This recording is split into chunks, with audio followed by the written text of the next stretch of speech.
la Universidad Nacional Autónoma de México, la Escuela Nacional de Lenguas, Lingüística y Traducción, el Diplomado en Actualización en Lingüística Aplicada a Distancia para Profesores de Lenguas,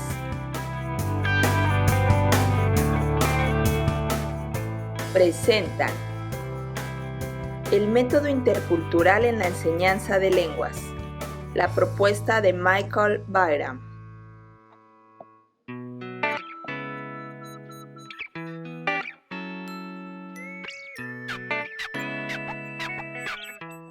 Hace algunos años, en Inglaterra, Michael Byram, profesor de francés y alemán de secundaria, se preguntó si era posible que la enseñanza de lenguas trascendiera sus objetivos instrumentales y buscara ser más educacional.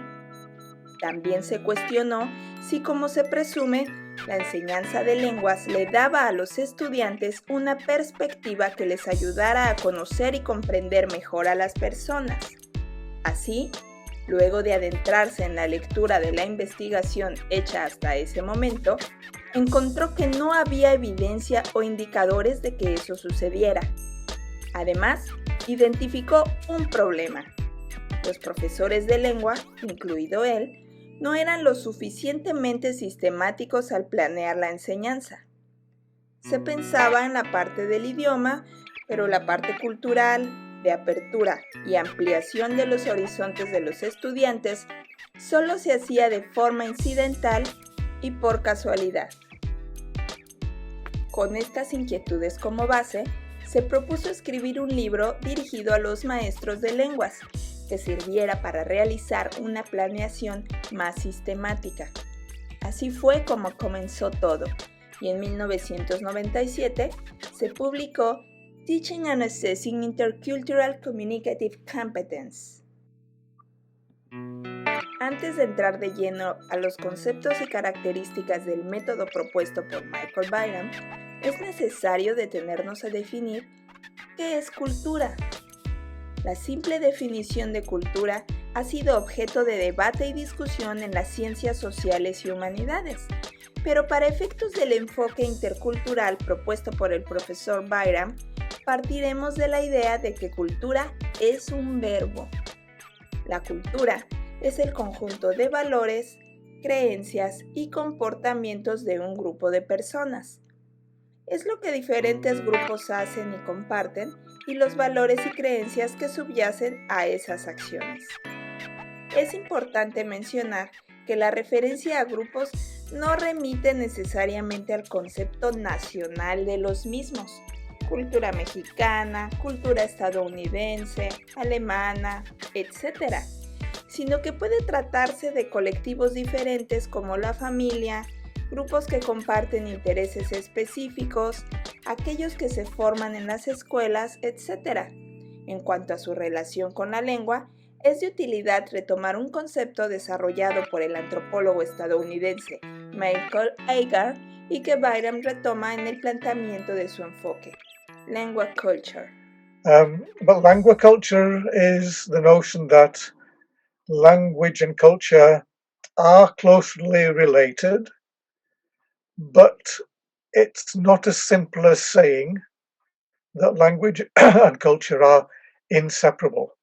I mean, many people say that. They say that language and culture are inseparable, but it's not the case because, of course, we know for the obvious example is English, but Spanish is another good example where a language is used by different groups of people to express and articulate their ways of doing things, their culture, and that varies. I mean, Spanish is used in different countries, but also within any given country, within Mexico, there will be different varieties of Spanish, which in different areas, but also in different social groups, which means that any single language and its varieties can be used in many different ways. So in a social way, in a societal way, language and culture are separable. But for the individual, for people, they grow up with, well, in the simplest example, they grow up with one language, and through that language, they learn the culture of their social groups, their family, their school, and so on. But of course, there are also other people, many people, probably most people in the world, grow up with more than one language. So, in fact, they grow up with two lingua cultures or more. But in that sense, for them, the language is inseparable, is part of culture, is the two are inseparable from a psychological individual perspective. Um, and so lingua culture has these two perspectives, these two sides of the coin, if you like, that it's both separable and inseparable. Estos conceptos de cultura y su relación con el idioma son de los que parte el modelo de la competencia comunicativa intercultural del Dr. Michael Byram. Pero ¿de dónde sale el concepto de competencia? Los lingüistas y maestros de lenguas lo identifican con los planteamientos de Chomsky y Himes, para quienes la competencia es la capacidad lingüística idealizada de los hablantes.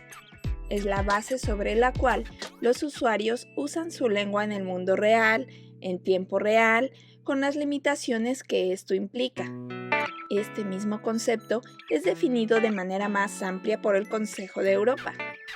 La competencia es la capacidad de movilizar valores, actitudes, conocimientos y habilidades para responder apropiadamente y de manera efectiva a las demandas, retos y oportunidades que se presentan en un contexto determinado. Para Himes, estudiar la adquisición de la lengua no debía centrarse solo en el interés por la competencia gramatical, sino también en cómo se adquiere la habilidad para usar la lengua apropiadamente. Este énfasis en el lado sociolingüístico fue fundamental en el surgimiento y desarrollo de la enseñanza comunicativa de la lengua. Es importante puntualizar que el trabajo de Himes se centró siempre en la adquisición de la lengua materna y su trabajo luego fue transferido al ámbito de la enseñanza de segundas lenguas. Siguiendo con estos planteamientos, el Dr. Byram propone un nuevo concepto, la competencia comunicativa intercultural. Well, I make a distinction between intercultural competence and intercultural communicative competence.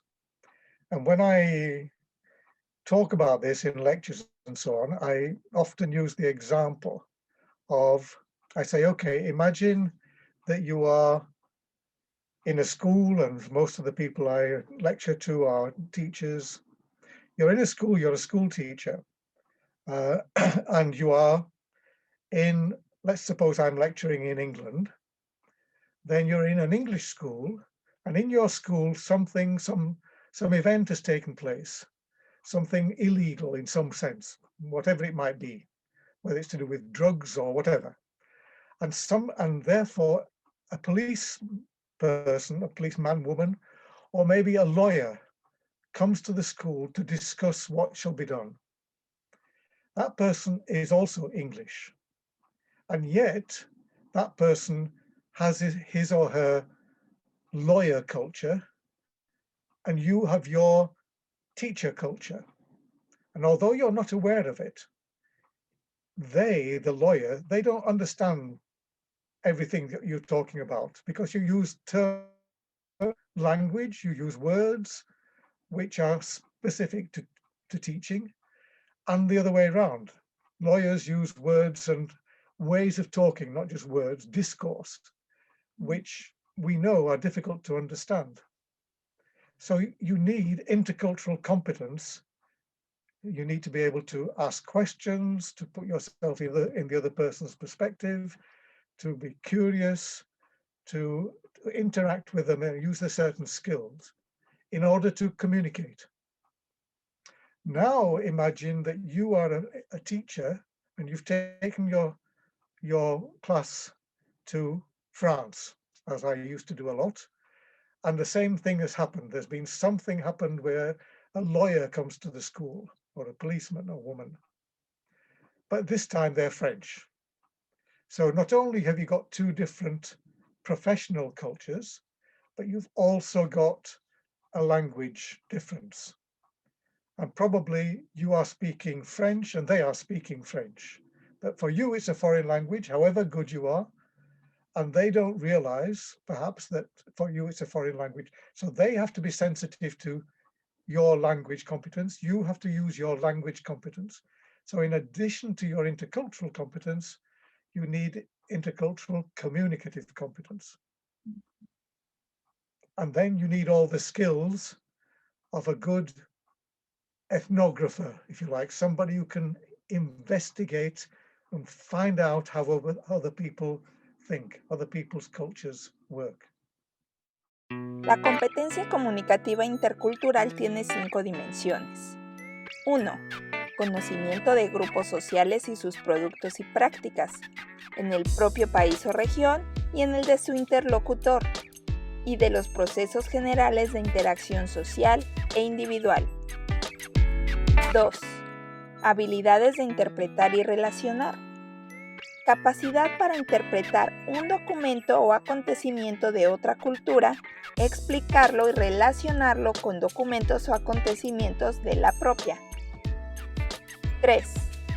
Habilidades de descubrimiento e interacción para adquirir nuevos conocimientos de una cultura y sus prácticas, y la capacidad de hacer funcionar los conocimientos, las actitudes y las habilidades bajo las limitaciones de la comunicación y la interacción en tiempo real. 4. Actitudes de curiosidad y apertura.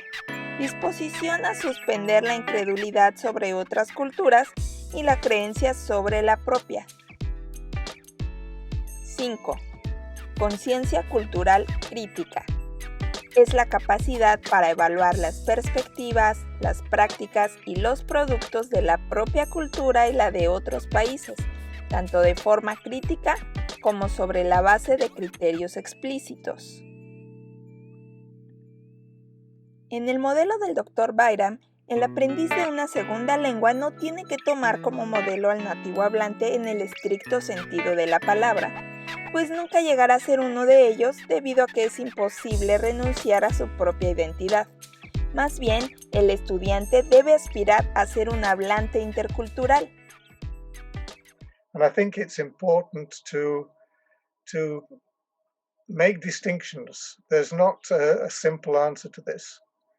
So in terms of language competence, then teachers who are professionals, professional language learners, or as somebody once called them, language people, they earn their living language, and they need to know the language in terms of the linguistic competence.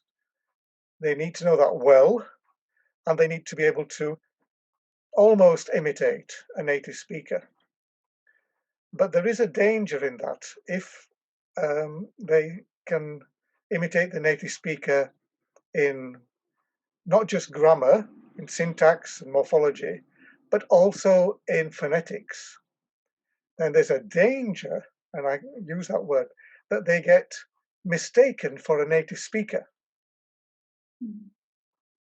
And that's problematic because they are not native speakers in terms of identity, nor in terms of cultural identity. Even the best teachers, even the most bilingual teachers, will never be native speakers in the full sense of both mastering the language in the narrow sense of language and the cultural identity. And in a sense, why should they? Why should they want to become? Why should I, as a teacher of French, even with someone who has a lot of connections with France through my family, I even have a French passport. I have French citizenship, but I don't have I don't have a French identity, and I don't want to be taken for a French person because I couldn't be anyway. I haven't lived in France all my life. I wasn't socialized as a French person. Um, so subconsciously or consciously, I keep a little bit of my English pronunciation of French so that I'm not mistaken for a French person. Even as a teacher and even as a professional language learner. Um, but for language learners of an ordinary kind, the people we teach, they're not professional language learners. They're just language learners. They learn many things, language, mathematics, history, or whatever. And for them, there's certainly no need to try to become a native speaker in a cultural sense, or even in a linguistic sense. They too should keep to some extent, their Mexican identity or whatever it is, right? Otherwise, there will be misunderstandings, and they can't become a native cultural person. I've met two people in my life who I could say were true bilinguals, but not just bilinguals, biculturals, who could pass for being both A and B. And neither the people of country A nor the people of country B could tell that they were not born and bred in country A and country B. But that's very, very, very, very rare, and not really desirable. So an intercultural speaker is someone else. They might want to be near or as near as possible to a native speaker in grammatical terms, their mastery of syntax and morphology and vocabulary and so on, but they should also be able to interact culturally while maintaining their own cultural identity. El papel del profesor en este enfoque es el de un facilitador del aprendizaje. Solo tiene que dotar a los alumnos de herramientas para desarrollar las 5 dimensiones de la ICC.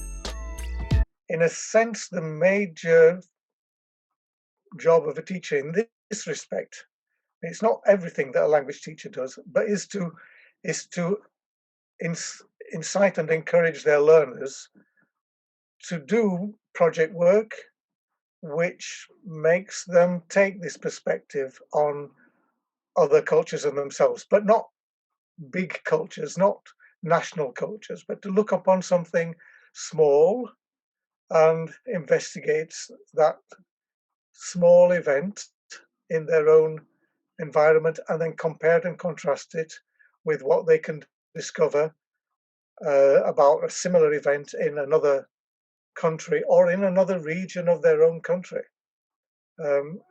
Something which gives them a comparison.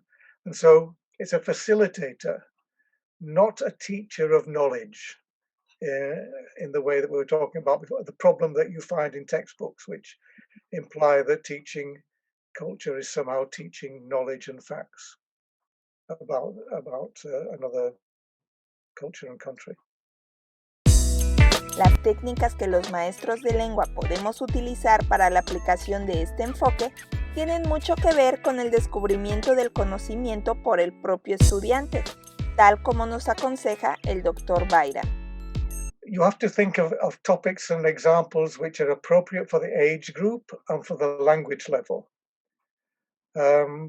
But one example was a simple matter of the Christmas events. One example was a teacher in Bulgaria who said, okay, we're going to do Christmas as usual. We do it every year at this time of year.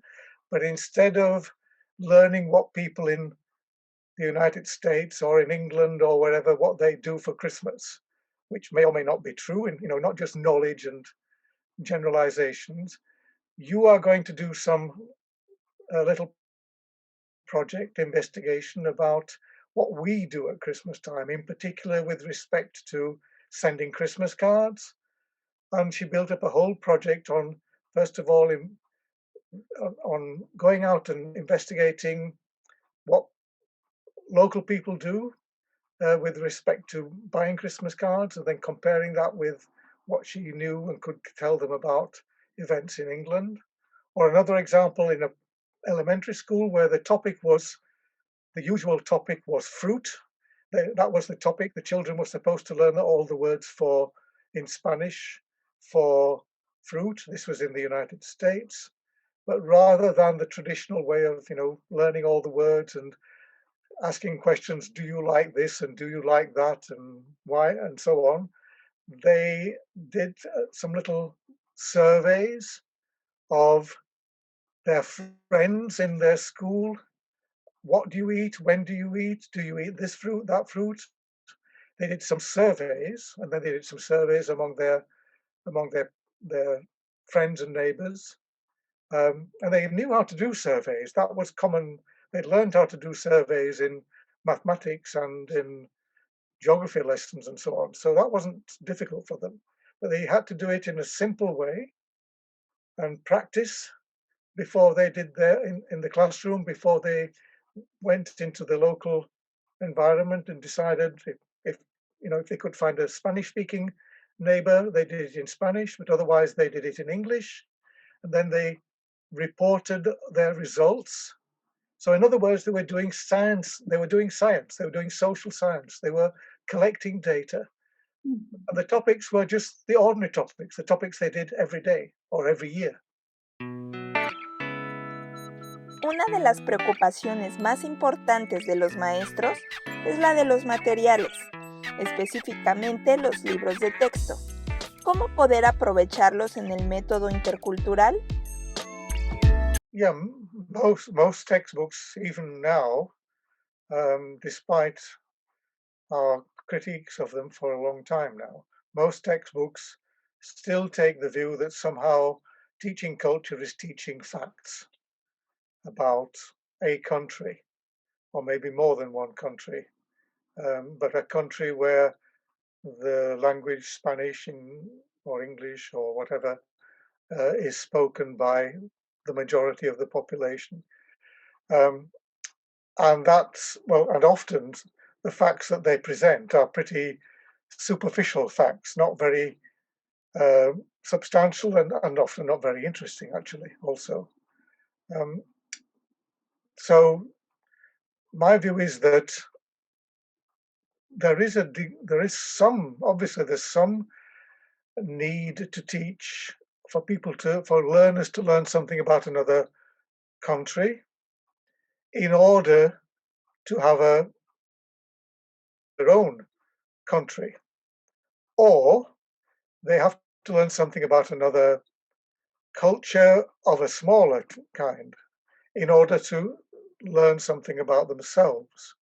Because in my view, the teaching of foreign languages its purpose is as much about learning about yourself and the groups that you belong to as a learner, as it is about learning about other people. And learning about other people is a means of learning about yourself. So focusing upon knowledge is the wrong way to start. Knowledge has to be, or some account, some information, knowledge about another cultural group is important, but only as an example.